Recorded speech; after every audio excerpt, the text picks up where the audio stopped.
If you're looking for a great filter replacement pack, this is it. It comes with 6 dry filters, and there's 2 that are stuck together, 3 retaining bands, and then also has your regular filter, and then 3 foam filters, and a cleaning brush. So I'm going to put this filter into my 8-gallon ShopVac. This is a wet-dry vac.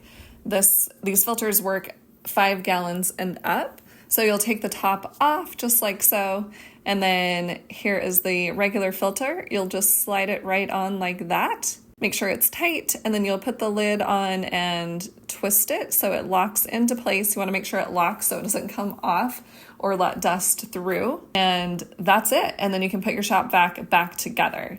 And it's really easy to take off. You just slide it right off, and you can clean it, which I'll show you later, or replace it. And this is really durable. You can see the metal on the inside, so this is going to be a really good filter.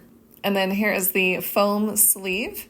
You'll just slide that right over your ShopVac and press it all the way down, like so. And if you're going to use it wet, then you can just use it like this.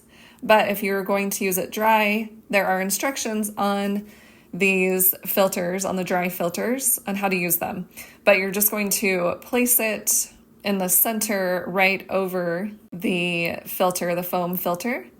And you're going to press all of the ends down. And then you'll take the retaining band, and you want to make sure and slide it all the way down. So it's actually on the bottom of the dry vac. So it will stay tight, and make sure to have all of the edges within the retaining band.